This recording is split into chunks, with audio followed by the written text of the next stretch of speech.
परमाणु ठिकाने को लेकर बड़ा खुलासा हुआ है। अमेरिका ने खोजी रूस की परमाणु मिसाइल लॉन्च साइट। मॉस्को से 475 किलोमीटर दूर है ये परमाणु launch site. N9M370 Burevestnik cruise missile launch site का खुलासा हुआ। ये खुलासा अमेरिका की ओर से किया गया।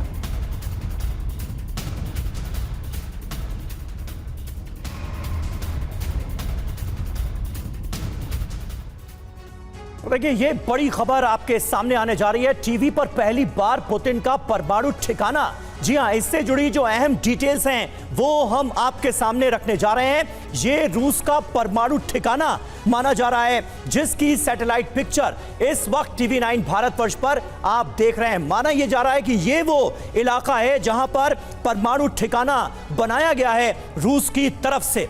ब्यूरोवेस्टिक परमाणु अड्डा जो है उसकी सैटेलाइट पिक्चर सामने आई है और ये जो इलाका है ये मॉस्को से 475 किलोमीटर की दूरी पर है। पहली बार रूस के पुतिन के परमाणु ठिकाने की सैटेलाइट पिक्चर आपके सामने। और इस बीच देखिए, परमाणु अड्डे के खुलासे से अमेरिका से यूक्रेन तक हलचल तेज हो चुकी है।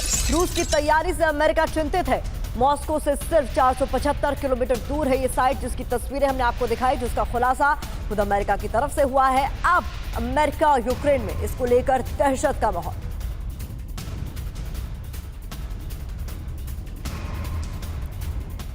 और आइए अब आपको डिटेल से बताते हैं कि ये पूरी खबर आखिर क्या है। इसकी पूरी डिटेल आपके सामने रखने जा रहे हैं। पुतिन के ब्रह्मास्त्र पर अमेरिका की भी नजर है। रूस के ब्यूरोवेस्टिक लॉन्च साइट पर यूएस का बड़ा खुलासा सामने आया है। मॉस्को से 475 किलोमीटर की दूरी है इस न्यूक्लियर लॉन्च साइट की। मिसाइलों की सुरक्षा के लिए यहां पर तगड़े इंतजाम किए गए। साइट के पास 9 निर्माणाधीन लॉन्च पैड तैयार हैं। बंकर के अंदर है न्यूक्लियर मिसाइल, ये जानकारी मिली है। सभी बंकर सीधे एक हाईवे से जुड़े हुए हैं। 26 जुलाई को commercial satellite firm planet labs की तस्वीरों से यह बड़ा खुलासा सामने आया है। अब आपको बताते हैं कि इसका खुलासा आखिरकार कैसे हुआ। बता दें आपको, न्यूक्लियर लॉन्चिंग साइट को लेकर बड़ा खुलासा हुआ है। 26 जुलाई को एक commercial satellite firm planet labs की तस्वीरों का इस्तेमाल करते हुए 2 शोधकर्ताओं ने कहा कि उन्होंने रूस की 9M370 ब्यूरोवेस्टिक मिसाइल की तैनाती वाले ठिकाने की पहचान की है। ये सैन्य अड्डा रूसी न्यूक्लियर वॉरहेड स्टोरेज फैसिलिटी के करीब मौजूद है। इस सैन्य अड्डे को 2 नामों से जाना जाता है। इसमें एक है वोलोगदा 20 और चेपसारा। ये फैसिलिटी मॉस्को से 475 किलोमीटर दूर बताई जा रही है। सैटेलाइट इमेजेस में यह भी खुलासा हुआ है कि यहाँ 9 निर्माणाधीन लॉन्चिंग पैड भी है। जंगलों के बीच मिसाइल बंकर भी मौजूद हैं, जिसको लेकर खुलासा हुआ है। शरदेंदु सर, ये चिंताजनक है अमेरिका के लिए, यूक्रेन के लिए, और तस्वीरों से खुलासा होने के बाद आपको क्या लगता है आगे आने वाले दिनों में हम क्या होता हुआ देख सकते हैं? देखिए, जिस तरीके से न्यूक्लियर साइट का खुलासा हुआ है, ये एक नॉर्मल सिचुएशन नहीं है।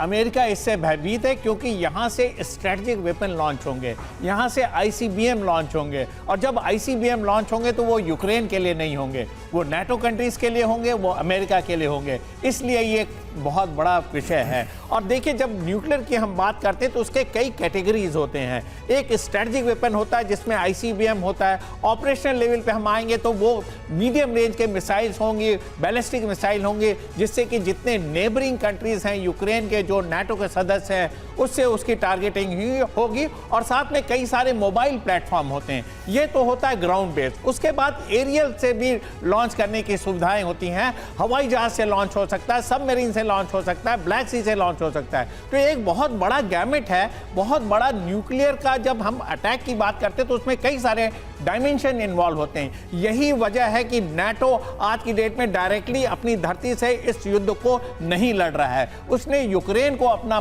बहाना बना रखा, वहां से सारे हथियारों का इस्तेमाल कर रहा है। लेकिन जो रशिया की ओवरऑल रणनीति है उसको समझना पड़ेगा। एक तरफ तो वो अपने एयर डिफेंस को पुख्ता कर रहा है, जिससे उसने अपने सारे वीएवीपी स्ट्रेटेजिक लोकेशन की सुरक्षा बढ़ाई है, और साथ में ईस्टर्न यूक्रेन में वो डिसीजन स्ट्रीक कर रहा है। खार्किव पे वो क्यों हमले कर रहा है? खार्किव पे वो हमला करता है क्योंकि ऑपरेशन सुमी की तरफ बढ़ेगा और बेलगरोद जो आज की डेट में वल्नरेबल है उसके डिफेंसेस को डेप्थ मिलेगी। और साथ में देखिए, ईस्टर्न यूक्रेन में एक तरीके से उनकी एथनिसिटी की सिमिलैरिटी है, तो वो इस इलाके को किसी भी हालत में खाली नहीं करेंगे और लिहाजा ऑपरेशन अब वो लॉजिस्टिक एरिया की तरफ बढ़ रहा है, जिसको कि यूक्रेन ने खाली कर दिया। तो वो भी देखिए 475 स्क्वायर किलोमीटर को इन्होंने एरिया कैप्चर किया है। वो इलाका अब दूर नहीं है। अगर वो लॉजिस्टिक नोड पूरी तरीके से गिर जाता है तो यूक्रेन के डिफेंसेस अनटेनेबल हो जाएंगे, उनको विड्रॉ करना पड़ेगा। और साथ में देखिए एट्रिशन कर रहा है वो कीव पे, लगातार बमबारी है, लगातार उनके पावर सेंटर पे स्ट्राइक है,